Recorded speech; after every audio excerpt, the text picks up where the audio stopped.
नमस्कार मेरे प्यारे साथियों और मेरे प्यारे दोस्तों। आज मैं आप लोगों की सेवा में फिर से उपस्थित हूँ। आज हम यूपी डीएलएड के सामाजिक अध्ययन क्लास नंबर 4 चला रहे हैं। तो उम्मीद करते हैं कि आप क्लास 1, 2, 3 और बाकी मैथ का सीरीज देख चुके होंगे या नहीं देखे हैं तो जाके प्लेलिस्ट में देखिए। आइए अगले प्रश्न हम स्टार्ट करते हैं। तो अगला प्रश्न हमारा पहला प्रश्न कह रहा है कि जैन धर्म के संस्थापक थे। जैन धर्म के संस्थापक कौन हैं, इसको बताना है। ये क्वेश्चन 2019 में आ चुका है। तो पहला ऑप्शन है जैन धर्म के संस्थापक ऋषभ देव हैं, महावीर स्वामी हैं, पार्श्वनाथ हैं, अरिस्टोनोमी हैं। तो आपका उत्तर इसमें सही कौन सा होगा? तो आपका सही उत्तर होगा जैन धर्म के संस्थापक। और जैन धर्म के संस्थापक ऋषभ देव हैं। कौन है? ऋषभ देव हैं। आइए अगले उत्तर पर चलते हैं।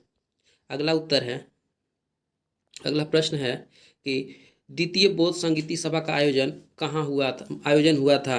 द्वितीय बौद्ध संगीति सभा का आयोजन हुआ था 2019 में क्वेश्चन आया हुआ है। अशोक के शासनकाल में हुआ था, अजातशत्रु के शासनकाल में हुआ था, कालाशोक के शासनकाल में हुआ था, कनिष्ठ के शासनकाल में हुआ था। तो आपका सही उत्तर होगा द्वितीय बौद्ध संगीति जो हुआ था अजातशत्रु के शासनकाल में हुआ था। किसके शासनकाल में? अजातशत्रु के शासनकाल में हुआ था। ठीक, उम्मीद करते हैं कि आपको ये क्वेश्चन समझ में आ रहा है। नेक्स्ट क्वेश्चन है सिकंदर ने भारत पर आक्रमण किया। सिकंदर ने भारत पर आक्रमण किया था यानी 321 ईसा पूर्व में, 322 ईसा पूर्व में, 324 ईसा पूर्व में, 326 ईसा पूर्व में। तो आपका उत्तर होगा सिकंदर ने भारत पर आक्रमण किया था 326 ईसा पूर्व में। कितना? 326 ईसा पूर्व में सिकंदर ने भारत पर आक्रमण किया था। ठीक, नेक्स्ट क्वेश्चन, देशांतर रेखा का दूसरा नाम क्या है? नेक्स्ट क्वेश्चन है देशांतर रेखा का दूसरा नाम क्या है? मैकमोहन रेखा, मध्याह्न रेखा, मकर रेखा, इनमें से कोई नहीं। तो आपका उत्तर हो जाएगा देशांतर रेखा का दूसरा नाम मध्याह्न रेखा हो जाएगा। क्या हो जाएगा? मध्याह्न रेखा हो जाएगा। ठीक, नेक्स्ट क्वेश्चन है सौरमंडल, हमारे सौरमंडल में ग्रहों की कुल संख्या कितनी है? 9 है, 8 है, 7 है, 6 है। तो आपका उत्तर हो जाएगा हमारे सौरमंडल में ग्रहों की कुल संख्या जो है वो 8 है। कितना है? 8 है। नेक्स्ट क्वेश्चन, अगले क्वेश्चन पे चलते हैं हम लोग। अगला क्वेश्चन है कि पुच्छल तारे बने होते हैं। पुच्छल तारे जो हैं वो किसके बने होते हैं? चट्टानों के बने होते, चट्टानों के आकाशीय पिंड से बने होते हैं, बर्फ के आकाशीय पिंड से बने होते हैं, धूल के आकाशीय पिंड से बने होते हैं। चट्टानों, बर्फ, धूल और गैस के आकाशीय पिंड से बने होते हैं। तो आपका उत्तर हो जाएगा पुच्छल तारे चट्टानों, बर्फ और धूल के आकाशीय पिंडों से बने होते हैं। ठीक है, आपका उत्तर ये वाला द वाला सही हो जाएगा। नेक्स्ट क्वेश्चन है,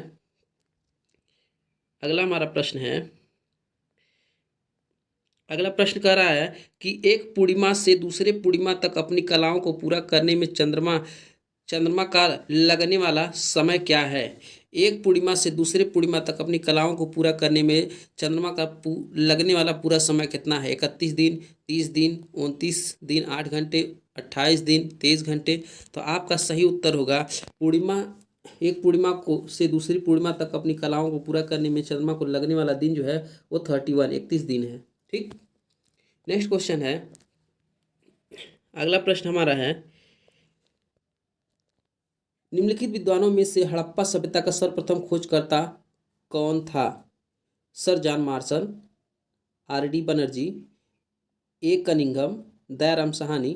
तो आपका उत्तर हो जाएगा हड़प्पा सभ्यता का सर्वप्रथम खोजकर्ता दयाराम साहनी जी हैं। कौन है? दयाराम साहनी जी हैं। नेक्स्ट उत्तर हो जाएगा आपका। नेक्स्ट प्रश्न है किस सभ्यता को नील नदी का वरदान कहा जाता है? असीरिया की सभ्यता को, मेसोपोटामिया की सभ्यता को, बेबीलोनिया की सभ्यता को, मिस्र की सभ्यता की। तो आपका उत्तर हो जाएगा नील नदी का वरदान मिस्र की सभ्यता को कहते हैं। किसकी? मिस्र की सभ्यता को नील नदी का वरदान कहा जाता है। नेक्स्ट क्वेश्चन आ जाएगा, अगला प्रश्न है कह रहा है कि सूर्य के ग्रहों की संख्या है, सूर्य के ग्रहों की संख्या है 5 है, 7 है, 6 है, 8 है। तो इनमें से आपका उत्तर हो जाएगा सूर्य के ग्रहों की संख्या 8 है। सूर्य की ग्रहों की संख्या कितनी है? 8 हो जाएगी। कितनी? 8 हो जाएगी। आइए देखते हैं अगले प्रश्न को। अगला प्रश्न हमारा है, अगला प्रश्न का है, वे रेखाएं जो भूमध्य के समांतर ध्रुवी उत्तरी ध्रुव तथा दक्षिण ध्रुव के भागों में पूर्व से पश्चिम की ओर खींची जाती हैं कहलाती हैं। वे रेखाएं जो भूमध्य रेखा के समांतर उत्तरी तथा दक्षिण ध्रुव के भागों में पूर्व से पश्चिम की ओर खींची जाती हैं उन्हें क्या कहते हैं? अक्षांश रेखाएं, देशांतर रेखाएं, रेखा कर्क रेखा, मकर रेखा। तो आपका उत्तर हो जाएगा वे अक्षांशीय रेखाएं कहलाती हैं। क्या कहेंगे? वे अक्षांशीय रेखाएं कहलाएंगी। अगला प्रश्न, भारत किस गोलार्ध में स्थित है? उत्तरी गोलार्ध में, दक्षिणी गोलार्ध में, या दोनों में, या इनमें से कोई नहीं? तो आपका उत्तर हो जाएगा भारत जो है उत्तरी गोलार्ध में स्थित है। कहाँ है? उत्तरी गोलार्ध में स्थित है। नेक्स्ट प्रश्न हो जाएगा आपका अगला प्रश्न, वैदिक काल में, अगला प्रश्न है हमारा कि वैदिक काल में एक ही वंश के सभी लोगों को कहते थे, क्या कहते थे? वंशज, परिवार, भीड़, जन। तो वैदिक काल में एक ही वंश के सभी लोगों को वंशज कहा जाता था। क्या कहा जाता था? वंशज कहा जाता था। नेक्स्ट क्वेश्चन, ग्रहों को अंग्रेजी में कहते हैं, ग्रहों को अंग्रेजी में क्या कहते हैं? प्लानिट कहते हैं, प्लांट कहते हैं, प्लानिट कहते हैं, पेंट कहते हैं, प्लान कहते हैं। तो आपका उत्तर हो जाएगा ग्रह को अंग्रेजी में प्लानिट कहते हैं। क्या कहते हैं? प्लानिट कहते हैं। ठीक है। नेक्स्ट क्वेश्चन, कहा गया है कि महात्मा बुद्ध के गृह त्याग को बौद्ध ग्रंथों में क्या कहा गया है? अगला प्रश्न हमारा है, महात्मा बुद्ध के गृह त्याग को बौद्ध ग्रंथों में क्या कहा गया है? तो आपका ऑप्शन है महाभिनिष्क्रमण, महापरिनिर्वाण, धर्मचक्र प्रवर्तन, अपरिग्रह। तो आपका सही उत्तर हो जाएगा महात्मा बुद्ध के गृह त्याग के बौद्ध ग्रंथों में महाभिनिष्क्रमण कहा गया। क्या कहा गया है? महाभिनिष्क्रमण कहा गया है। ठीक। नेक्स्ट क्वेश्चन हो जाएगा, समस्यावाद किस धर्म के दर्शन का मूल आधार है? स्यादवाद किस धर्म के दर्शन का मूल आधार है? शैव धर्म का, बौद्ध धर्म का, भगवत धर्म का, जैन धर्म का। तो आपका सही उत्तर हो जाएगा स्यादवाद शैव धर्म के दर्शन का मूल आधार है। नेक्स्ट क्वेश्चन, श्वेतांबर और दिगंबर नामक संप्रदाय किस धर्म से संबंधित है? श्वेतांबर और दिगंबर नामक धर्म संप्रदाय किस धर्म से संबंधित है? तो जैन धर्म, बौद्ध धर्म, ईसाई धर्म, वैष्णव धर्म। आपका उत्तर हो जाएगा श्वेतांबर और दिगंबर नामक संप्रदाय जैन धर्म से संबंधित है। किससे? जैन धर्म से संबंधित है। नेक्स्ट प्रश्न हो जाएगा, पृथ्वी के सबसे निकट ग्रह कौन सा है? शुक्र है, वरुण है, शनि है, मंगल है। तो ये उत्तर आप लोगों को पता होगा। पृथ्वी के सबसे निकट का ग्रह कौन सा है? तो शुक्र है। कौन सा? शुक्र है। यहाँ पे बुध होता तो बुध लगा देते, लेकिन यहाँ पे शुक्र दिया है तो शुक्र ही लगाएंगे। ठीक है। उम्मीद करते हैं कि समझ में आ रहा होगा। क्लास अच्छा लगे तो लाइक सब्सक्राइब करते रहिए और देखते भी रहिए। नेक्स्ट क्वेश्चन, हड़प्पा नामक स्थल किस प्रांत से संबंधित है? हड़प्पा नामक स्थल किस प्रांत से संबंधित है? बिहार से, उत्तर प्रदेश से, पंजाब से, हरियाणा से। तो हड़प्पा नामक स्थल पंजाब से संबंधित है। कहाँ से? पंजाब से संबंधित है। नेक्स्ट प्रश्न, मोहनजोदड़ो से प्राप्त नर्तकी की मूर्ति किस धातु की बनी थी? कांसे की, तांबे की, लोहे की, सोने की। तो आपका उत्तर हो जाएगा मोहनजोदड़ो से प्राप्त नर्तकी की मूर्ति बनी थी कांसे की। किससे? कांसे की बनी हुई थी। ठीक। नेक्स्ट क्वेश्चन, अगला प्रश्न है, मेसोपोटामिया किस देश से संबंधित है? मेसोपोटामिया ईरान से संबंधित है, इराक से संबंधित है, तेहरान से है, पाकिस्तान से है। तो मेसोपोटामिया किस देश से संबंधित है? उत्तर हो जाएगा ईरान से संबंधित है। नेक्स्ट, पिता शब्द हिंदी है, इसका फारसी शब्द क्या होगा? पिता शब्द हिंदी है, इसका फारसी क्या होगा? पाटर होगा, फादर होगा, पीदर हो जाएगा, पितर हो जाएगा। तो आपका उत्तर हो जाएगा पिता शब्द हिंदी में है तो इसका फारसी पाटर हो जाएगा। क्या हो जाएगा? पाटर हो जाएगा। पिता का फारसी पाटर होता है। नेक्स्ट क्वेश्चन, कौन सा कौन सा साहित्य धर्मेतर साहित्य कौन सा साहित्य धर्मेतर साहित्य है? तो आपका ऑप्शन है राजतरंगिणी, जातक कथा, महाभारत, रामायण। आपका सही उत्तर हो जाएगा कि धर्मेतर साहित्य राजतरंगिणी को कहते हैं। ठीक है, धर्मेतर साहित्य जो है राजतरंगिणी है। नेक्स्ट क्वेश्चन, साम का अर्थ है यज्ञ, मंत्र, स्तुति, गान।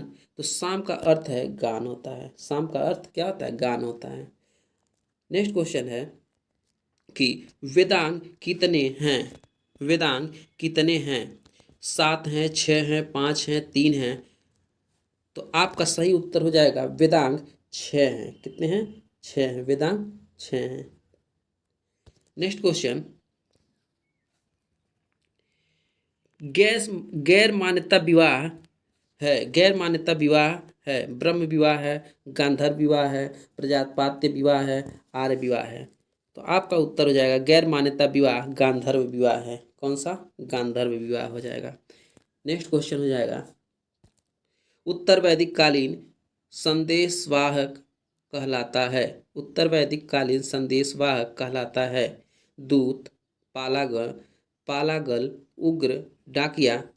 तो उत्तर वैदिक संदेशवाहक कहलाता है दूत कहलाता है। क्या कहलाएगा? दूत कहलाएगा। नेक्स्ट क्वेश्चन, बुद्ध के समकालीन सम्राट माना जाता है। बुद्ध के समकालीन सम्राट माना जाता है। तो आंसर हो जाएगा बुद्ध के समकालीन सम्राट। प्रश्न ऑप्शन है प्रद्योत, अजातशत्रु, अशोक, बिंबिसार। तो आपका उत्तर हो जाएगा बुद्ध के समकालीन सम्राट अशोक को माना जाता है। किसको? अशोक को माना जाता है। नेक्स्ट क्वेश्चन, इतिहास घटनाओं या विचारों की उन्नति का सुसंबद्ध विवरण है। यह कथन है इतिहास घटनाओं या विचारों का की उन्नति का सुसंबद्ध विवरण है। यह कथन है प्रोफेसर घाटे, प्रोफेसर कार, पंडित जवाहरलाल नेहरू, रैम्पसन। तो आपका उत्तर हो जाएगा इतिहास घटनाओं या विचारों की उन्नति का सुसंबद्ध विवरण है। यह कथन जो है यह रैम्पसन का है। किसका? रैम्पसन का है। नेक्स्ट क्वेश्चन, अगला हमारा प्रश्न है पूरा पाषाण की महत्वपूर्ण उपलब्धियां थी। पूरा पाषाण की महत्वपूर्ण उपलब्धियां थी पहिए का आविष्कार, आग की खोज, कृषि का आरंभ, स्थायी जीवन की शुरुआत।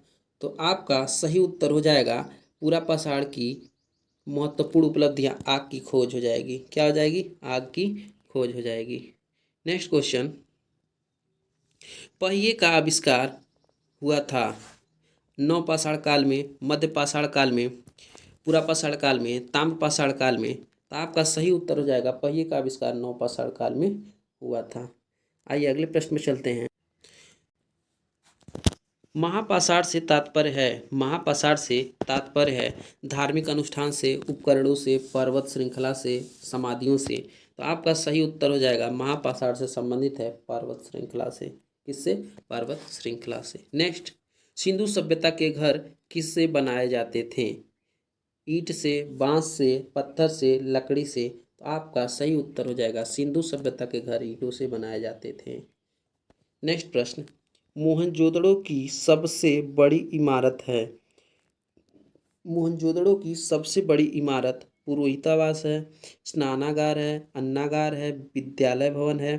तो आपका सही उत्तर हो जाएगा मोहनजोदड़ो की सबसे बड़ी इमारत है स्नानागार। ठीक, आप अपने से भी उत्तर देने की कोशिश कीजिए, बाकी तो हम सही उत्तर दे ही रहे हैं।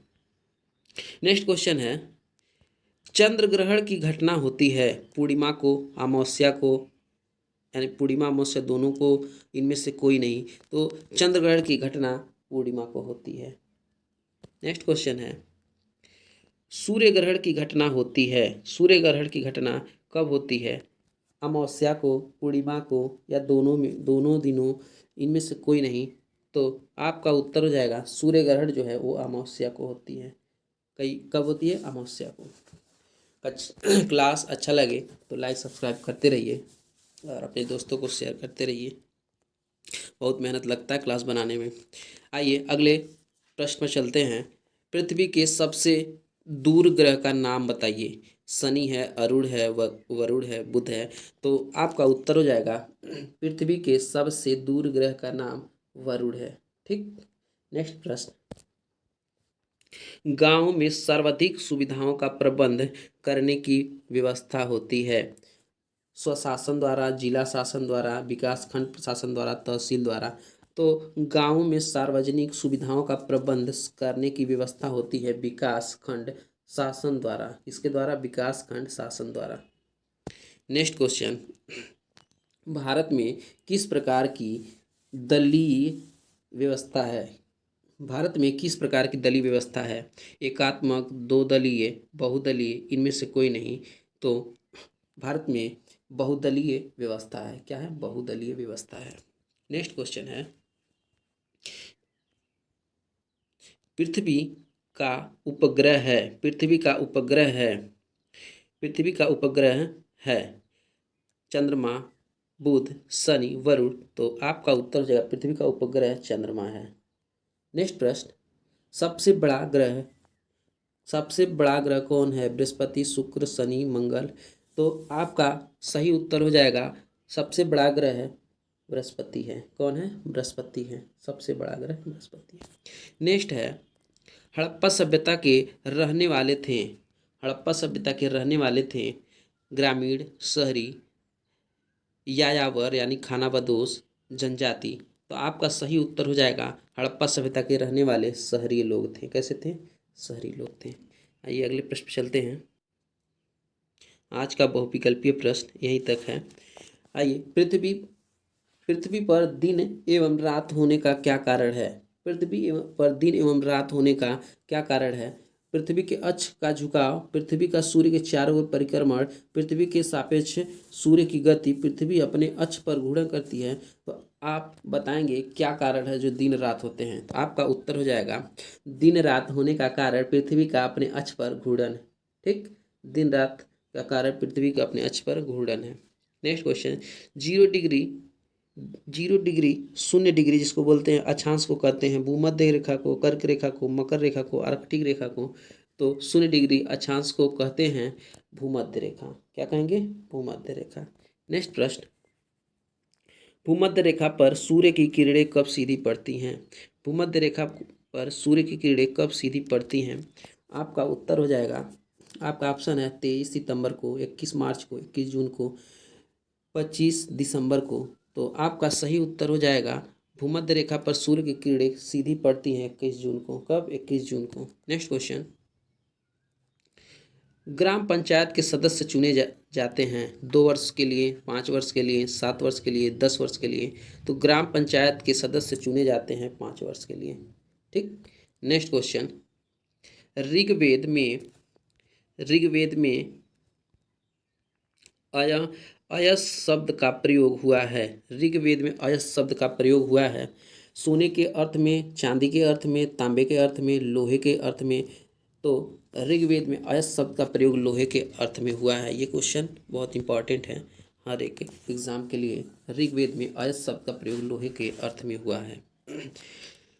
अभिधम्म पिटक किस बौद्ध संगीति से किससे समकालीन संकलित किया गया है? अभिधम्म पिटक प्रथम बौद्ध संगीति से, द्वितीय बौद्ध संगीति से, तृतीय बौद्ध संगीति से, चतुर्थ बौद्ध संगीति से। तो आपका उत्तर हो जाएगा अभिधम्म पिटक द्वितीय बौद्ध संगीति से संदर्भित है, संकलित है। ठीक। नेक्स्ट क्वेश्चन हो जाएगा, सौरमंडल का मुखिया कौन है? सौरमंडल का मुखिया शनि है, पृथ्वी है, चंद्रमा है, सूर्य है। तो आपका उत्तर हो जाएगा कि सौरमंडल का मुखिया सूर्य है। ये क्वेश्चन आया हुआ है 2018 में। नेक्स्ट क्वेश्चन है कि विश्व का सबसे गहरा महासागर है, विश्व का सबसे गहरा महासागर है हिंद महासागर, प्रशांत महासागर, अटलांटिक महासागर, आर्कटिक महासागर। तो आपका सही उत्तर हो जाएगा विश्व का सबसे गहरा महासागर प्रशांत महासागर है। कौन सा? प्रशांत महासागर है। आज का ऑप्शनल क्वेश्चन जो था वो यहीं तक था। इसके बाद अति लघु उत्तरीय प्रश्न है। मिलते हैं आपको अगले क्लास में, तब तक के लिए जय हिंद।